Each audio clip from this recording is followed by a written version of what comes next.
Welcome to another episode of the Marketing Overdrive Podcast. I am your host, Greg Kalikas.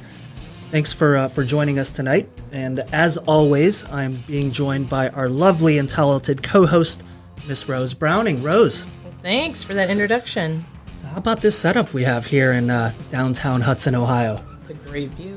It sure is. Little openness there. Yeah, I feel like I'm being watched. Well, luckily we're at a time right now where downtown Hudson isn't too crazy, but yeah, we're here. It's finally happening. It's real. Can't believe it. In a magnificent studio here. So yeah, I'm excited. And just to give everyone a quick recap about what they can expect on tonight's podcast. Actually, before we even go into that, let's get the shameless plug out of the way. I really want to thank your business marketer for really stepping up, sponsoring this show, and allowing us to come out here and voice our opinions, talk a little bit of marketing, hopefully provide a little education to our listeners. But yeah, your business marketer, results-driven digital marketing agency based right here in Hudson, Ohio. And if you're listening, you want a free SEO audit, you can check them out at yourbusinessmarketer.com. Now that that's out of the way, Rose, tonight what we're going to talk about, of course, we'll start every episode with some industry news and moving forward. And the point of that is to really provide a little value. We'll hit on perhaps industry trends, some of the new technology that's emerging seemingly on a daily basis. Maybe some of the bigger campaigns and the success or failures that they've had. Really whatever catches our eye that maybe some of our listeners don't know about. That sounds awesome. But of course, really what the foundation of Marketing Overdrive is going to be is our featured guest. Every podcast, we're going to have a featured interview. And really, the idea behind bringing these guests on is to not only educate, inform the viewers, but really share their story of inspiration, overachieving. Of course, it's going to have some kind of connection to the marketing world. But really, we're going to be very diligent about who we have on this podcast. It's not going to be, my cousin Joe from down the street that's got a little... dog poop, pick her up with business. It's going to be legit guests. So, tonight, of course, we're going to kick things off with Emmett Golden, who's going to be joining us here in about 10 minutes. And Emmett, for those of you not familiar, works with ESPN Cleveland. If you're here in the Northeast Ohio area, I'm sure you've heard him on 8:50 a.m. But nationally, you can also catch Emmett on weekends, hosting his national ESPN show as well. So he's going to come on, give us a little bit about his background, his success story, but also talk about sports and social media and kind of how those two elements have intersected. And it's become quite the, it seems like every day there's another athlete that's saying or doing something stupid on social media. And it's good for people like us and Emmett that can sit here and talk about it. For sure. And then to close out the show tonight, we're going to bring you guys our top 10 list. And tonight that is going to focus on the top 10 digital marketing trends for 2021. And again, every episode we're going to try to close the show with something fun, to kind of get the wheels turning. So let's get into this week's industry news. What do you got?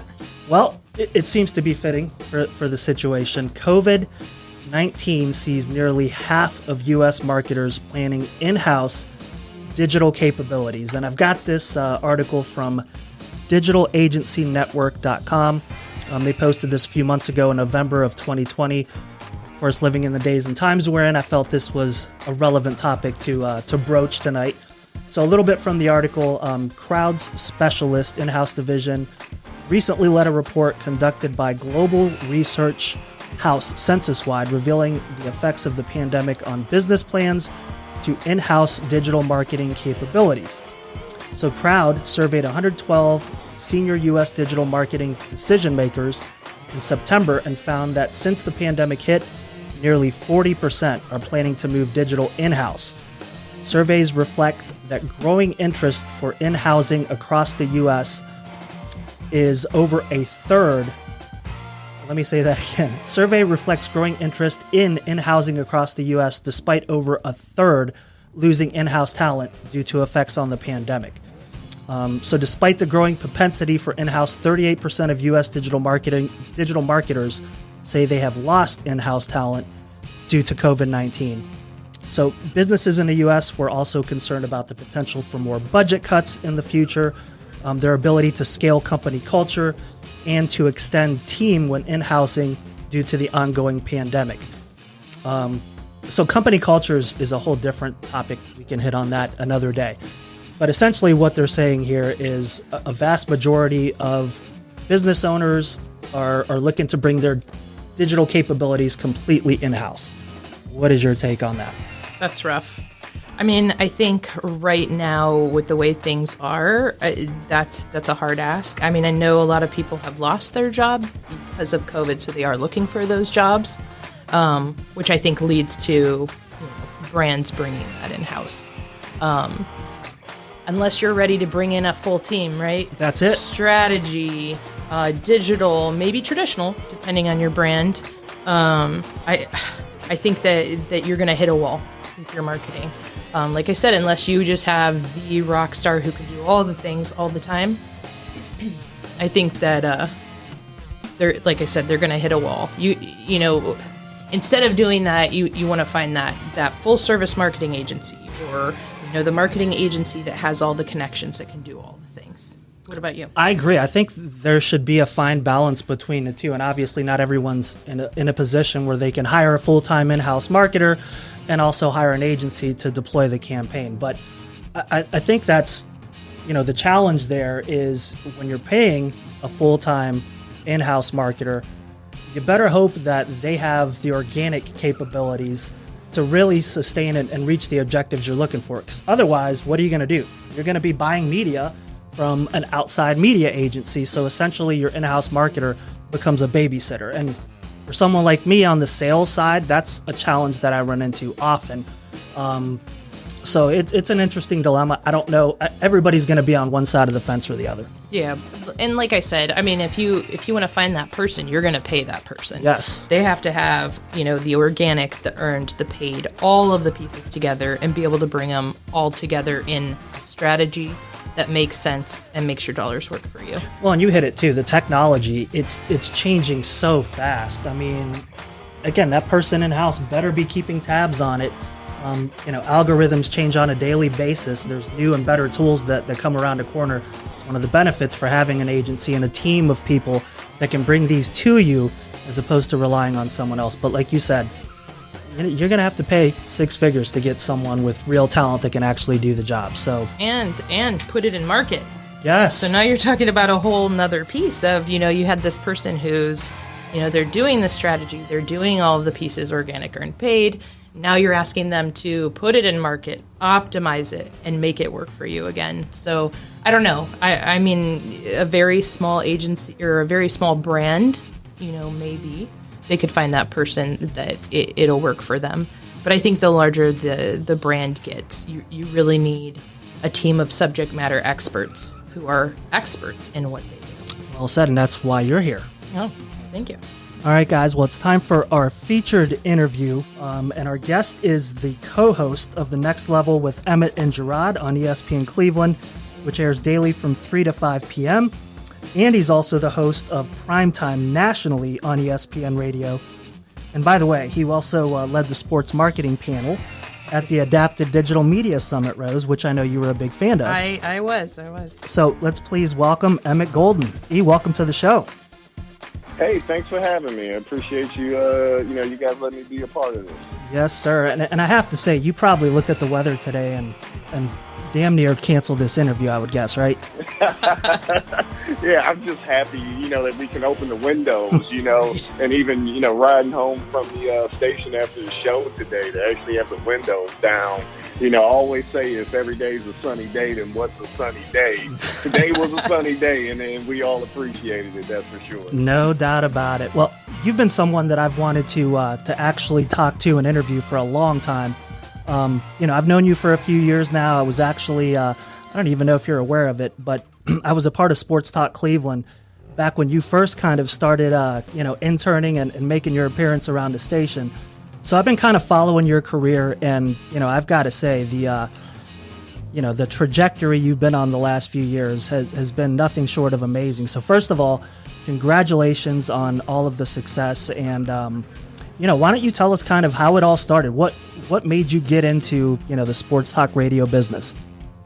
It's weird because I didn't grow up like wanting to be in sports talk radio like so many people that I work with. It's funny. My dad used to listen to KNR all the time, and I hated it. I remember being in the car with him, and I share this with Greg Brenda all the time. I told him, like, my dad used to listen to you, and I hated it. I'd be like, shut this guy off. I don't care what he has to say. So it's weird, that I find myself kind of in those shoes now. But, I went away to the University of Cincinnati straight out of high school for like 2 years, and I ran out of money. I just, couldn't afford it. My father, single parent, cop with multiple kids, just had a difficult time helping me out. So I came home and I fell into a pretty good job. I was working in the shipping and receiving department at American Greetings, and, good company, a lot of really nice people. And I saw that there were a lot of older people and they were getting ready to retire. And I thought, okay, great. Like, I'm going to, work this job for the rest of my life and retire and have a pension and everything will be great.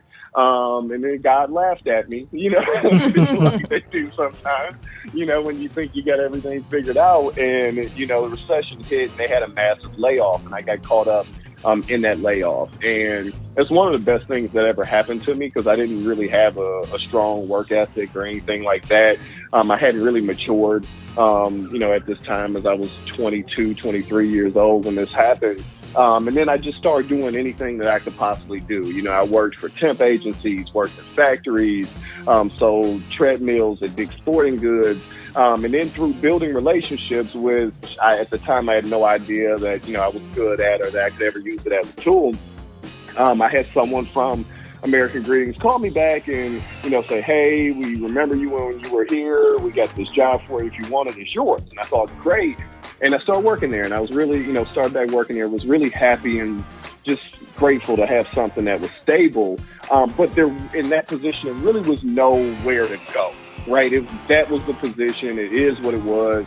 And after working there for a few years, I had a conversation with my wife because now I'm 29 and we have 2 kids. And she says, like, don't you want to have a career? And I told her, I was like, I never even thought of that. I was just grateful to have a job that I could depend on. And she's like, well, you're getting old, buddy. You got to get your crap together, and figure something out. And I used to always listen to the Dan Patrick Show while I was at work.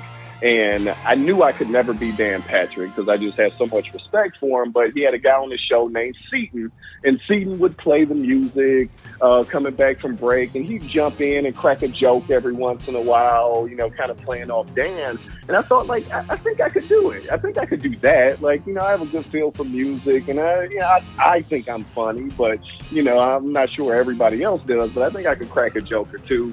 So I applied to go to the Ohio Media School. And once I got in there, they kind of gave me a reality check of what to expect and how difficult it would be, to get a job in this industry and, and to really make a career out of it. But I needed that. And then, they kind of gave me the tools too. So when I walked in the door, I already knew how to edit sound and do a bunch of stuff that nobody had to teach me. And I also had the ability, again, to build relationships, which I had no idea that it was a thing. And from there, man, I just grinded because there was no like plan B. There was no what if this doesn't work out for me. It has to work out. So I bust my ass. I did anything and everything that people asked me to do. And again, I just made sure that everybody at ESPN Cleveland knew who I was. And that internship turned into a part-time job covering Cleveland State and running the board at god-awful hours of the night on the weekends. And I did it with a smile on my face. And every opportunity I got, I did it, the most I could with it and tried to make the most out of it. And I kind of just stacked, that on top of each other and got more opportunities because of it. And, the rest they say is history, but I've never lost that. Like, I still think of myself as an intern to this day, because I always feel like you go like, oh, yeah, I made it. That's when you stop working hard, and I don't ever want to feel that way. Wow, that's amazing. And I mean, obviously, just by talking to you, you can tell the work ethic is there. And, coming from a traditional Greek family, they always taught me that's half the battle. And I know you have that, because I remember there was certain times where, you would be doing the board op for the morning show, then you would do a segment on the afternoon drive show, and then you would host the evening show. And I'm like, man, does this guy ever go home? To the point where literally it wasn't a month ago, you actually made history by doing a 24-hour, consecutive 24 hours of broadcasting. I think it was for the first playoff game this season with the Browns, right? Oh, yeah, that's correct. That's correct. And it's funny because it was a lot harder, yet a lot easier than I expected it to be. I'm how it all kind of came to be. Regular morning, I get up and I see an email from Matt Fishman, our content director, and he says, hey, would you be down to hosting a 24-hour pregame show if the Browns make the playoffs? And most things in my life, I don't exactly think them through. I just was like, oh, okay, yeah, sure, yeah, whatever, you want me to do a show, I'll do it. It's not a big deal. Never really thinking that it's 24 hours, straight. But I agreed to do it. And then, when it came about, man, I can't say enough about the support that I got from everybody at the station, all of the hosts. Everybody had a shift, but they did extra shifts and they called in to check on me. And, all of our part-timers came in with ideas and really, really supported me. And then the response from the fans was out of this world. At 3 a.m., we're taking calls from France and, from Australia and all these places over the world that had Browns fans. And everybody was really excited that there was somebody on the air, at that time. So there were some tough moments where I was like, I don't know what's going on right now. About 7:30 a.m. is when it really, really hit me. And I would, during each break, we're in the Galleria downtown, I would run outside and just stand out there. And it was probably 35, degrees, maybe even colder than that. Not just, having my T-shirt on. I just stand out there for, 2.5 minutes of the 3-minute break and then run back in. So from about 7:30 to about 9:30, 10 o'clock, it was really, really hard. But once I got past that, it got a lot easier because I could see the finish line. Oh, wow, that is amazing. And I'm sure there had to be pressure for you to do that again the following weekend, right? Since the Browns won and they didn't want you to jinx it. Yo, everybody was like, gotta do it again. And I was like, no, I don't. So, and then, when they lose against the Chiefs and everybody's like, Emmett, it's your fault. You should have did another show. I know that I'm not powerful enough to control the outcome, of Browns games. So, but it was a lot of fun. And, I don't regret doing it at all. Doing it again, I don't know if I could, because it really, really, at a certain point, for those 2 hours, I really couldn't tell you what was going on. I was just like, what am I doing? But I know how much people appreciated it and enjoyed it. And again, all that support and love, I'll never forget it, but I don't think I could do it again. Maybe for the Super Bowl, if the Browns make the Super Bowl, maybe I would do it. But yeah, it was a lot of pressure to do it again. But thankfully, our marketing team and everything said, you know what, let's not, keep doing the same trick. Let's try to come up with something different. So they kind of let me off the hook. Nice. Well, I'll hold you to it when the Browns get to the Super Bowl this coming season. We'll get to that another day. But I've got to ask you, obviously, social media is huge in your industry, in the sports industry, any industry, let's face it. But you've got a huge following. I think you're up to 27,000 followers on Twitter. And I've noticed, though, you're no dummy. You are smart and very calculated when you state an opinion.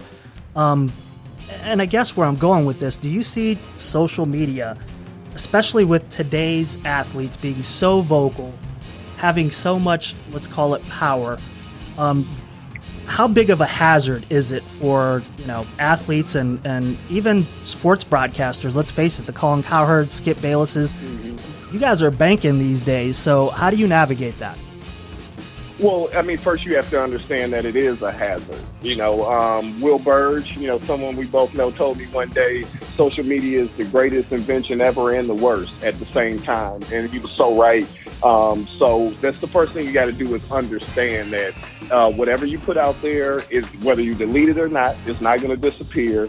And there's a responsibility that comes with it. You know, I feel like a normal, average, everyday person, but if I tweet something that's, you know, off brand, I could probably lose a lot more than, you know, a bus driver or something like that. So it's really understanding that. And the way I approach social media is I'm never mean, never nasty. I don't curse. You know, maybe I might say damn or something like that, but I don't curse. And I get a lot of trolls and people coming at me and stuff like that. And I try to have fun with it. You know, I try to let the trolls entertain me, but knowing that if anybody ever gets under my skin, then it's time for me to set my phone down and, you know, go hang out with my wife or play some video games with my boys or something like that. You know, that's the toughest part, is understanding when to walk away, because people say some crazy, you know, mean, nasty things that they never say to your face. And a lot of times I understand that, so it doesn't bother me. But once in a blue moon, maybe something will cut deep. And at that point, you just have to let it go, you know, and walk away. And I think that's the biggest problem that people have. You know, when you're an athlete or you're in broadcasting or something, you feel like you're like everyone else. But there's a different spotlight on you. You know, there's that people are, in some cases, people are even waiting for you to mess up. Mm-hmm. You know, there's some people that literally go through all of your likes to see if you liked, you know, something, just so they could screenshot it and bring it up. So you have people actively trying to, you know, catch you slipping. So it's a job in itself. But if you first understand that when you open that app, that you have a responsibility, you know, to pay attention to what you're putting out there, then it shouldn't be difficult at all. Yeah, that's easier said than done, as we've seen. And Yeah. Some of these pro athletes, I mean, you know, in general, they have so much influence in 2021 as compared to even 20 years ago. And I know you've got, you know, kids that are old enough to be influenced by these, by their favorite athletes' personalities. I guess as someone who's around, you know, these guys on a regular basis, I mean, how do you handle that with your kids, and what advice would you give to, you know, an 8th grader, 9th grader that's, you know, getting into sports and has the potential to be a big time athlete? If they could take the Emmett Golden School of PR and Media, what would be the first bit of advice you would give them? You know, you got to understand that, you know, you might look up to them and that's cool, but they're human, you know, and they're going to make mistakes. Nobody's perfect. You know, I was fortunate enough, as much as I love Mark Price, you know, my role model was my dad. So I do my best to try to be a role model for my kids, you know, and I understand, you know, my sons, they have their favorite athletes. But, you know, as long as, you know, I'm the one that they kind of, when stuff gets tight, that they look to me, then I feel good about that. But also I understand, you know, athletes being able to touch an athlete figuratively, of course, you know, through social media and being able to see their life, it can do a lot of good, right? It can inspire some young people to work hard and to overcome adversity and stuff like that. It could also, you know, give them a false sense of what success is at the same time too. So, you know, I would just tell young people that it's social media. It's not the real world. You know, the real world is a lot different than what you see on social media. And as long as, you know, you kind of have people around you to help ground you and understand that, I think you'll be all right. But again, it just comes to the influences that you actually have in your life on a day-to-day basis. And again, you know, athletes, some of them are great and understand the responsibility. Others don't. And I can't fault them, you know, for that. But that would be my advice to, you know, 8th graders or even 8-year-olds that understand when you open up this app, it's just the internet. You know, don't take it too seriously. Well said. Well, like you, I know, or like me, I should say, I know you're a diehard Browns fan. And first of all, it's got to be just amazing as a sports personality to be in the Cleveland market where you have such a rabid fan base of lunatics around here, and I'm one of them. So my question is, how important was it for the Browns to finally kind of, you know, have that breakthrough season get the right coach, the right GM. We've got our quarterback. It just seems like everything finally aligned. I guess, what does that mean, for the perception of the Browns, and let's face it, the perception of Cleveland in general?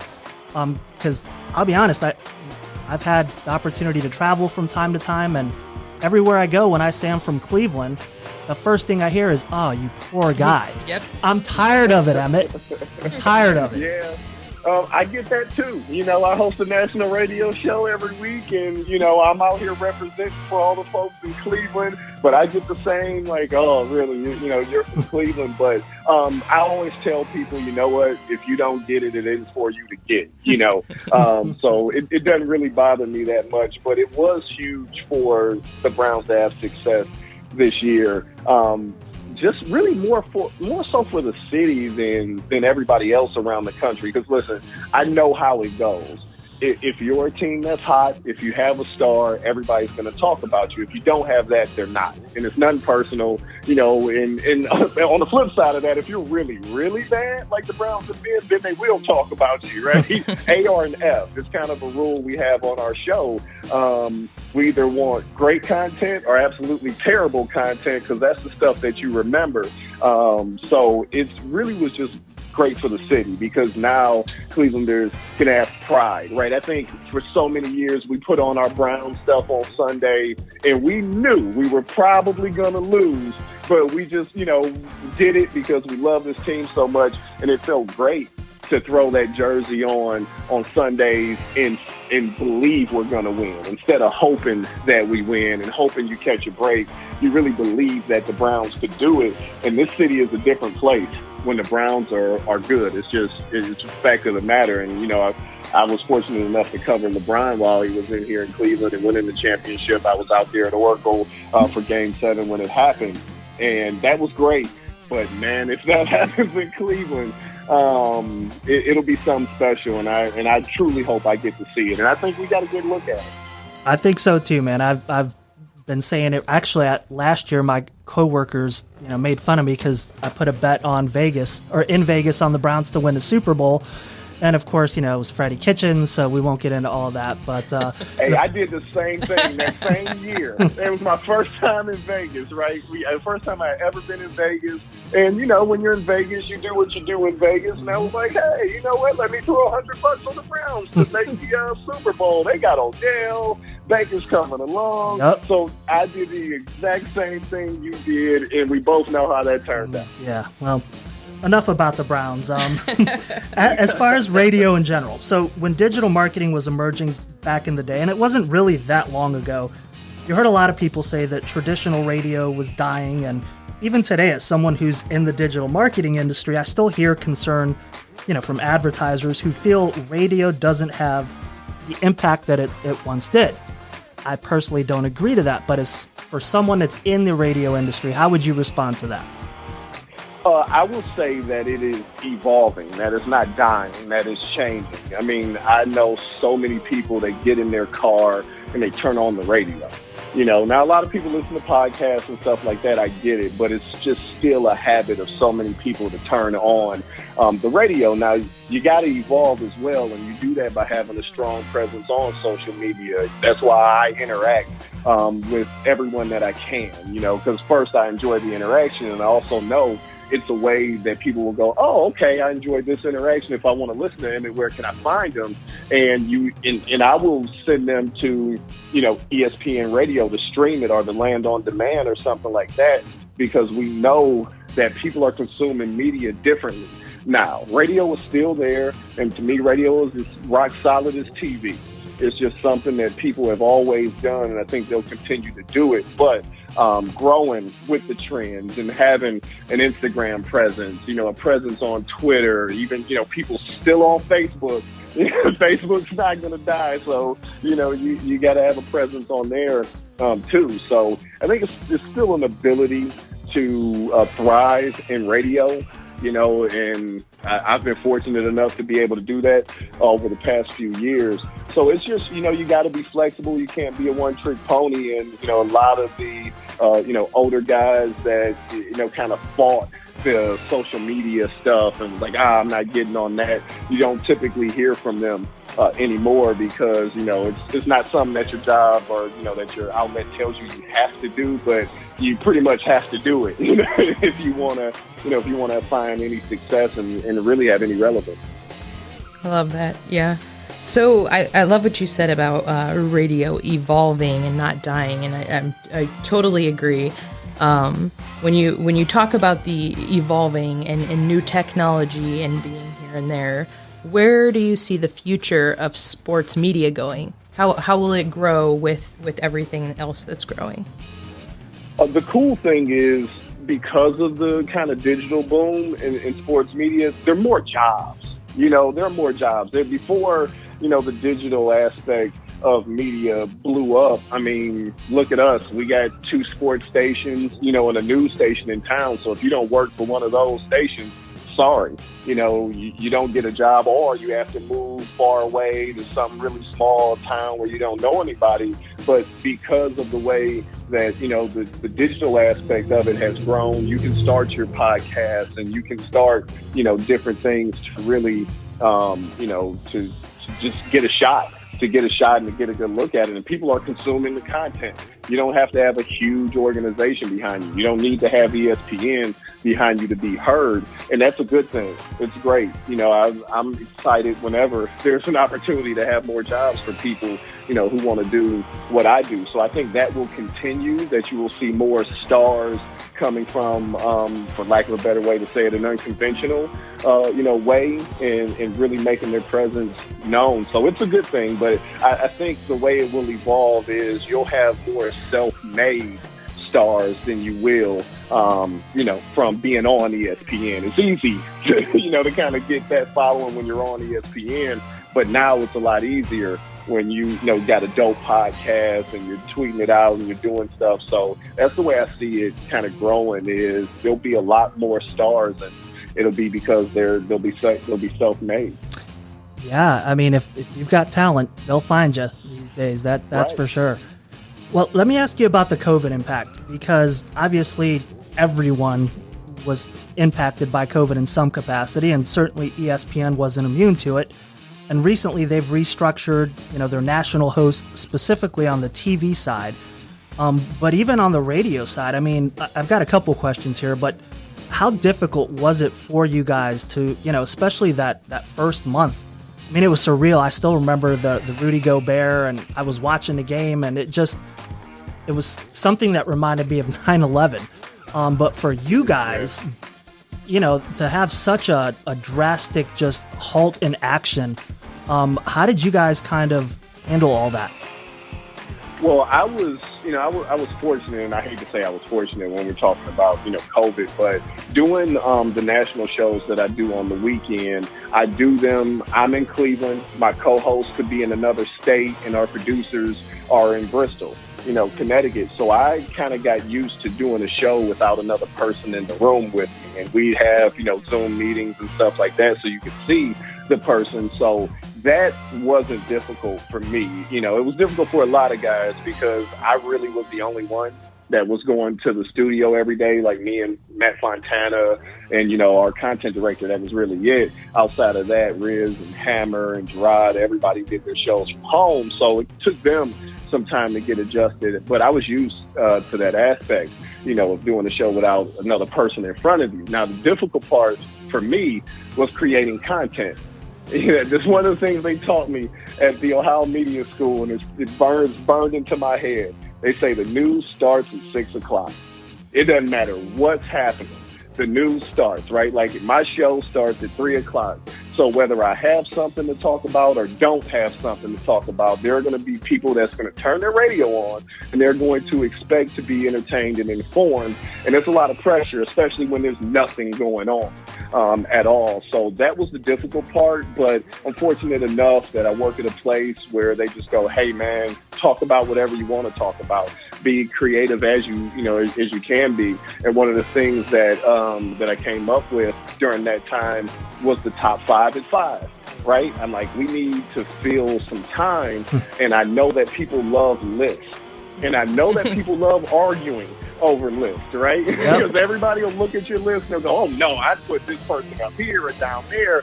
So I said, if we can create that on a daily basis, then that will also, after that segment is over, kind of keep conversation going. And that helped out a lot, and then you just kind of, find stories that are around sports or maybe even completely outside of it, like the Tiger King. Everybody was talking about the Tiger King, when that was coming out. So that was the difficult thing, was my show was starting at 3, whether I had something to talk about or not. And that was the most difficult thing to deal with, because it was a lot of pressure. Well, I want to ask, as far as where you see yourself 5-10 years from now, and again, being on the radio side, a little different than TV, but we've seen guys like Jim Rome, Colin Cowherd, Skip Bayless.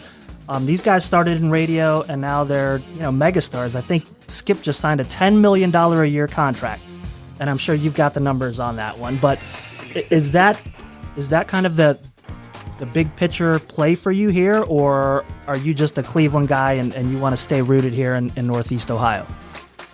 Yeah, I love Cleveland. I don't have any plans on leaving. And, throughout my entire career, I really haven't focused on, the big picture. I set little goals, and, sometimes it might be an opportunity. Sometimes it might be a dollar sign. I go, you know what, I'm making this much, I want to increase it to that.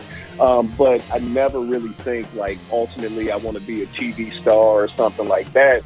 I want to be the best husband I can be the best dad I can be. And as long as I show up to work and, bust my ass every day, that'll take care of itself.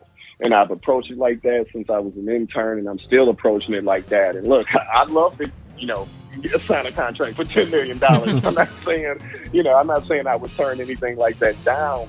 But I just really believe it'll all take care of itself. The day I walked through the doors at ESPN Cleveland as an intern, I never expected to have my own show. And I've been doing that for a while with Gerard. Never expected to host a national radio show. Like I couldn't comprehend that I would have enough ability to do that. But through hard work and getting opportunities, I found out I did. So, I'm a full believer, and man, it'll take care of itself as long as you do your best to kind of live right and work hard. Whatever my ceiling is, I'm sure I'll hit it and I'll be grateful. Amen, man. I don't know could you have said it better than that? That's amazing. Well, I know what the answer. It's the truth, Oh, I believe it. There's no doubt. You're one of the most genuine human beings that I've ever met, and I think that comes across in this interview for sure.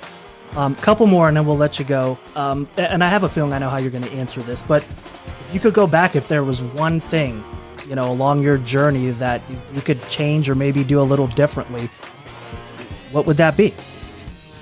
It really wouldn't be anything, and it's not a cop-out answer. Like, it's true, like all the ups and downs. And, there was a time when, we had like one car and my wife drove it to work and used it to pick the boys up. And I rode the bus to work every day. Like, I wouldn't replace that, for the world. I wouldn't, because what it did is it humbled me. And it also showed me that a lot of people catch the bus to work. Like, it's not a big deal. It kind of showed me, a different side of reality that I might not have had if I didn't go through that. So, like, literally nothing, man. I've been so fortunate that, even the difficult times, I think, have helped me become a better person, a better broadcaster, so I'm grateful for everything.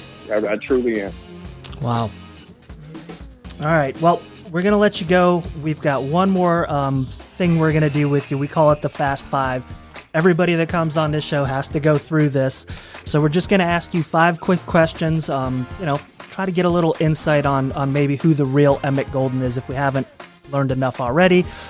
So we'll ask you 5 questions, just bang out the answers, and we'll cut you loose. Sounds good. Let's do it. All right.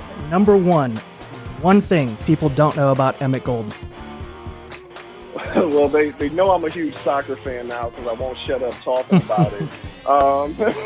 The Spurs, right? Yeah. Oh, love Tottenham. Absolutely love Tottenham.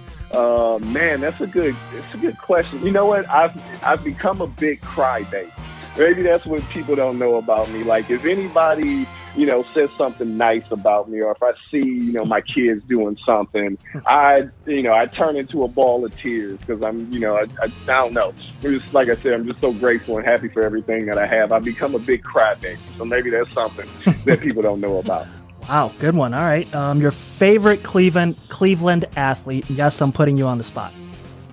Oh, that's easy. I mean, like currently or all time? All time. Oh, it's Mark Price. It's Mark Price. And I'll never forget this. And this is how, I'm so fortunate to work with Matt Fishman, who's our content director. While I was on the air doing the 24 hours and we got down to the last 10 minutes, the phone rang and Mark Price was on the line. And he was like, Emmett, great job, man. Just want to, let you know I've been locked in with you and, want you to finish strong. And that absolutely blew me away because there were so many days I spent in West Park in my driveway dreaming of one day being Mark Price. So he is far and away my favorite Cleveland athlete ever. Wow, yeah, he's definitely in my top 3 as well. Great choice. All right, well, let's go to the opposite side of the spectrum. Your least favorite Cleveland athlete of all time. And you can't say Jose Mesa. No, you're putting him on the spot. Yeah, that's tough because I don't dislike too many people. It's weird because at one point he was my favorite. Then he became, a guy I wasn't really happy with. And now I kind of feel differently. But I would say Kyrie Irving. Through my time of covering, sports, I've never had an altercation with anybody, but one day in the locker room, Kyrie didn't like the question I had, and we kind of, we had an exchange there. And for a little bit, he wasn't on the top of my list for favorite people, but I've kind of put that behind me. But to answer the question, I would say Kyrie. Fair enough. And if you could ban one social media platform, just ban it from existence, which one would it be? It'd be Snapchat. Like, I don't see a use for it anymore. Now with the way Instagram, does their stories, and even Facebook does stories, and so does Twitter. I don't see a reason for Snapchat anymore. So if I could ban any of them, it would be that, because it's totally useless to me. And we do have one more. What is your biggest pet peeve? Wow. Whew. I thought we were wrapping this up. I got a long list of those. My biggest pet peeve, bad questions in a press conference. I mean, it drives me crazy. And you might ask, what is a bad question? A yes or no. If someone asks a yes or no question, it's a bad question. A very long question is a bad question. And asking things that nobody cares about. I hate that I'm that guy, but I literally, every press conference I'm in, I'm critiquing everybody's question. Growing up, I got a chance to, after I grew up, I worked with Kenny Rhoda, and he really kind of developed my beliefs in questions and what's a good question, what's not. And I take it very seriously. That's why a lot of times I won't ask a question, because you can hear a person asking a question for the sake of asking one, and that's the wrong reason to ask a question. So that is probably my biggest pet peeve for sure. At least one of them. Great answer there, for definitely. Sure. Well, Emmett, you mentioned Kenny Rhoda. I got to give him a shout out too. I think he's in Canton now, but if it wasn't for that guy 15 years ago, I wouldn't be sitting here right now, Rose. So I know you probably don't know who the Roadman is, but legend in these parts. And listen, I remember Fridays being in the car with my dad and listening to the Roadman, on my way to my grandmother's house. And when I got to ESPN Cleveland, he was the first guy to explain the whys to me. Why is he doing this? Why does he go to break this way? And, and I just appreciate it, because he was I was an intern. Nobody cared about me, at the time, because, it's tough when you're an intern. But he was the first one. I think I cut some sound for him or something. He was like, man, you did a really good job. Hey, sit down, and he talked to me. And I love Kenny from that moment on. I consider him a friend and a mentor. Yeah, there's nobody better than the Road. That's fantastic. Well said. And Emmett, let people know where they can find you if they want to listen or look you up on social. Yeah, you can hear me from 3 to 5 every day on 850 ESPN Cleveland. You can stream it on the ESPN app or at thelandondemand.com. It's kind of our subscription-based website. And then on the weekends, you can usually catch me in a variety of time slots, but 5 to 9 or 9 to 1 on ESPN Radio, wherever you can find ESPN Radio. Well, my friend, you are a gentleman and a scholar, and making another bit of history. You're actually our very first interview on the Marketing Overdrive podcast. How about that? Awesome. Hopefully I didn't set the bar too low. No, not at all. It was quite the Definitely opposite. high. Quite the opposite, my friend. And hopefully we'll have you back again. But sincerely, thank you so much. Very insightful interview. We appreciate your time, and it was way longer than we were supposed to keep you. So, Emmett, thank you, and best of luck on a great career. Thanks so much. And no problem. Thanks for having me. And you ever need me, man, just hit me up. I got you. You got it, my friend. Have a good night. Bye-bye. All right, you too. That is the one and only Emmett Golden. What a good guy, Rose. I mean, can you say enough good things after hearing him? No, that was absolutely fantastic. Super genuine and just real. Yeah, what you see is what you get with Emmett. So, sure. Yeah, hope you guys enjoyed that one. With that, we're going to move on to our final segment, which would be our top 10 list, Rose. So, as Emmett mentioned, these lists, man, they get a emotion out of people and certainly start the conversation. So, Yeah, they're going to either disagree or agree, and that's all you got. yes. And to be quite honest, I didn't really get too in-depth on I want this to be kind of a natural conversation. So I figure I'll go through this list one at a time, and then we won't spend too much time on it, but give me your thoughts, and we can go from there. And by the way, this is predicting the top 10 digital marketing trends for 2021. It's an article from the techlearn.com, came out in April of last year. So number 1, artificial intelligence trend. And it says here, AI is showing up in all different ways across business processing and marketing. You can use it to enhance communications, analyze data, track sales, project customer behavior patterns, and free your staff from other tasks. What say you? Well, I'm going to take it to the media marketing side, of course. There's some great tools out there, heavy on the agency side, of course, but, I'm thinking of things like Trade Desk, right? They have their own AI system inside of Trade Desk that, on so many different levels, it learns about your campaign. You still need the human in there to optimize, because at the end of the day, a human can recognize a pattern, right? They recognize that pattern better. But you have stuff like the Trade Desk where you add on all these bits and pieces, and the artificial intelligence is actually able to say, okay, these people look more likely to convert. These people look more likely to do, the action that you've put in. So that's kind of where my mind goes. What about you? Would you say programmatic? That's also a term that we're hearing a lot these days. So I would say programmatic and AI are kind of hand in hand. Yeah, well, programmatic is exactly it. Trade Desk is the platform. Yes. Yep. All right, number 2, voice search is obviously becoming a thing, and I've kind of got some mixed feelings about voice search. I would imagine Alexa and all those, your phone. And let me clear something up before you give me your thoughts on this. Is it true that your phone is literally picking up conversations, private conversations that you're having with Roger or whoever that may be, and then serving you ads based on what you were talking about? True or not? You are putting me on the spot. Is your phone listening? No. Is it my opinion that there are apps that are listening? Absolutely. I won't call one or the other out, but let's just say you're signing up for a social media platform. You're putting the app on your phone. Are you reading the privacy? No. Are you reading the 100-page privacy, before you click the I accept button? There's a lot of different schools of thought out there about that. And, maybe you're talking about it and you had searched for it at one time. And so that's how your phone is doing it. People swear that they haven't searched for it, not even at their IP address. And these ads are showing up. Either way, I mean, we are a voice search culture these days, right? But I just think that if you are going to sign up for these different apps, these different programs, you are just taking, a little bit of a risk, unless you're going to read through that and then make your choice that way. I have the never-ending battle with Christy. When I leave, she plugs Alexa in. When I get home, I unplug it. So there's that. All right.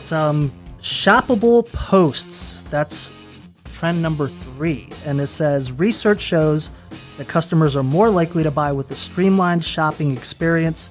So utilize the features of apps to direct sell across platforms. It's about minimizing hassle and mitigating losing customers that are moving between sites or apps. Makes sense? Yeah, completely makes sense. I mean, I don't know your take on it, but if I'm searching for something that I am very interested in buying, like I have no problem with, things showing up cross app. I mean, there's a reason why I'm searching for it in the first place. And if a different place can show it to me at a better rate, I'm okay with that. Yeah, I'm with you. That's one thing that I really don't mind. I don't think it infringes enough to... At the end of the day, it's a convenience for you. So sure. on that side, I'm good with that. Number 4, video marketing, which seems, that's video marketing has kind of been a thing for a while, no? It has, but I mean, let's face it, it's still king, right? I mean, there's so much that you can say in a video and so much you can show. I mean, from, your 10-second billboards, I mean, even on TV, right? Even on broadcast to your 15, 30, 60-second, depending on what you have to say. I think at the end of the day, it comes down to, the video being good and relevant. And again, like I said earlier, being built for the audience that it's shown to. Well said. Number 5, interactive content. And I would imagine this would include interactive video ad units, something like a certain unit we're both familiar with that we won't name. But interactive content is number 5 on the list. Interactive content. Well, read to me what it says just a little bit so we can get some context. When it comes to digital marketing trends, content is king. AR, VR, 360-degree video, shoppable posts, polls, and quizzes are a few examples of interactive content. Oh, absolutely. I mean, it's so funny how fast things happen, and I don't know the exact how long ago, but 7 years ago, 8 years ago, there wasn't much out there in terms of interactivity. I think that, like you said, there are video units that just popped up everywhere. Social is, they're challenging each other, right? They all want to be interactive because if there's nothing to engage with, people can't engage. And right. So they're not interested. People's attention spans are so limited anymore, but that's because we keep throwing all of the different pieces at them. So we got to keep up. And you mentioned intrusive. For those of you that maybe missed it, go back and check our pilot episode. Actually, we talked about marketing ethics, specifically digital marketing ethics. So maybe that's something you would have interest in. So number 6, programmatic advertising. Here's that word again. And again, we kind of lumped it in with artificial intelligence, but what they're saying is programmatic advertising is changing the method of digital quickly, basically using artificial intelligence for automated ad buying, which allow us to target more particular audience. For example, real-time bidding is a perfect kind of programmatic ad buying. As per the eMarketer in the US, there will be 86.2% of digital display programmatic ads by the end of 2021. All right, now you're just hitting home for me. I could talk forever about this, about programmatic. I mean, for me, yes, it's huge right now. It took this display banner, right, that got a terrible name, and it turned it into something better, but not because the display banner looks better in programmatic. And I use display banner as an example, but there's other things that you can do in there. All sorts of different video types and things like that, connected TV, audio. But with programmatic, it's about the data.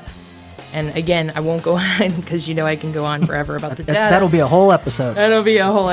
But it gives you the opportunity to use first-party data in such an amazing way.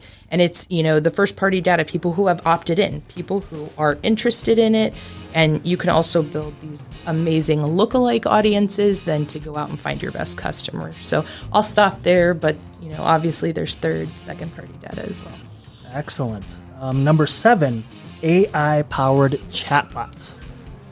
Chatbots have that negative connotation in general, but they're saying invest in a custom instantaneous customer support option that will respond to questions and engage your site visitors on page. And again, that's kind of, it's been a thing for a little while now, right? It has, but I think that the reason why it's in a trend list for 2021 is, like I said, people's attention spans are lower. They also want, as it said, instant gratification. So if I go to a site and I have no idea how to get in touch with someone, maybe I call the phone number, nobody answers, I send an email, it comes back to me because it's not even a good email address, whatever the case may be. People want their desires and their issues dealt with now. Sure. And a chatbot helps do that, I think. And I will say, they've gotten way more sophisticated over the last couple of years. I mean, now half the time you don't know if it's a real person on the other side or not. So it's come a long way. It has, for sure. All right, number 8, AR and VR, the evolution of those two technologies. And in today's world, people are busier, might not be able to visit your commercial space, or they're trying to imagine how your brand fits into their life. Creating immerse marketing taps into how visual people are, shows your brand is cutting edge, creates a diverse and memorable offering. While AR and virtual reality have touched the zenith of fame in recent years, they are rapidly growing to be one of the leading marketing designs in 2020 and beyond. Now, I haven't used a whole lot of AR and VR in the marketing space, so I'd love to hear what you have to say, but I kind of think of, like the Facebook Oculus, right? And there's not like ads there yet and things like that, but I think about what that looks like.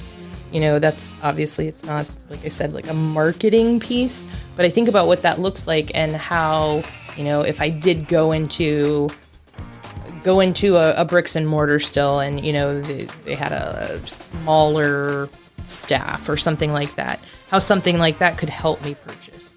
Or we used to have like floor models of everything. Yes. So instead of that, putting something like this into place so you don't have to have all that.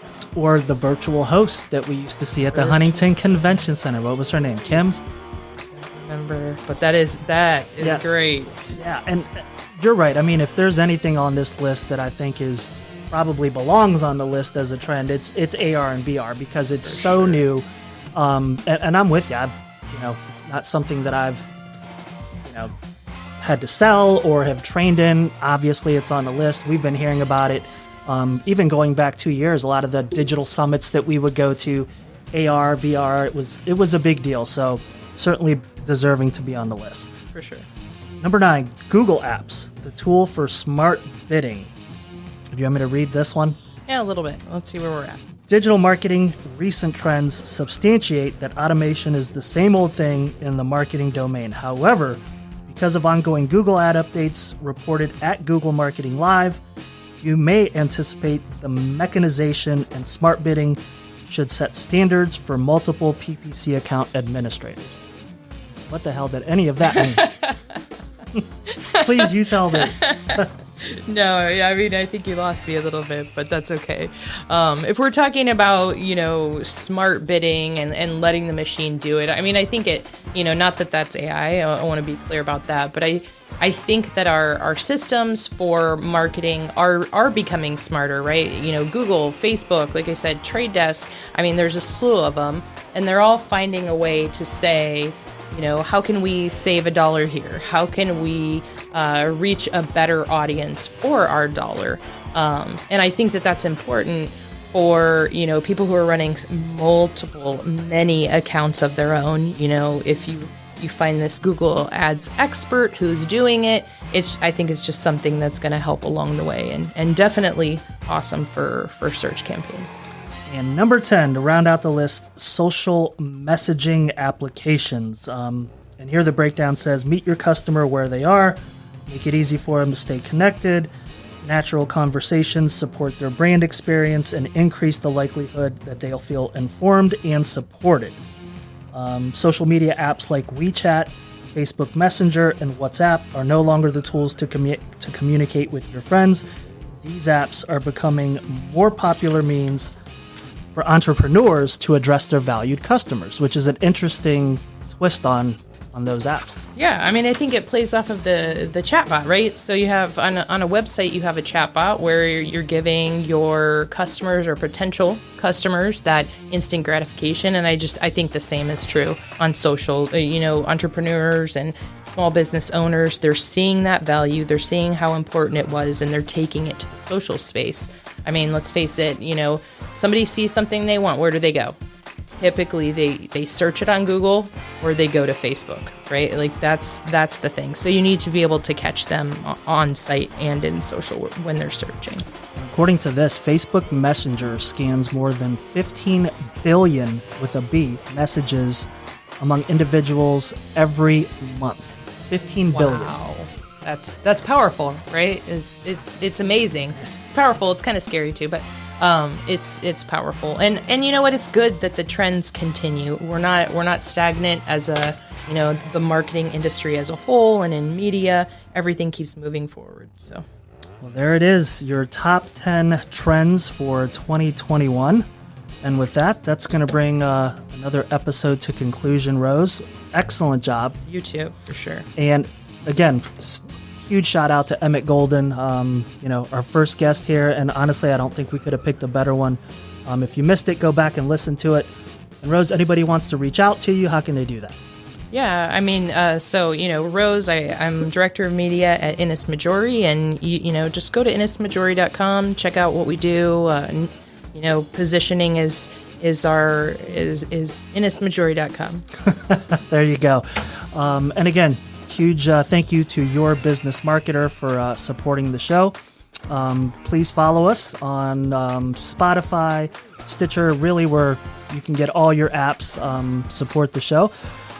Thanks for tuning in. We'll see you guys next time. Thanks.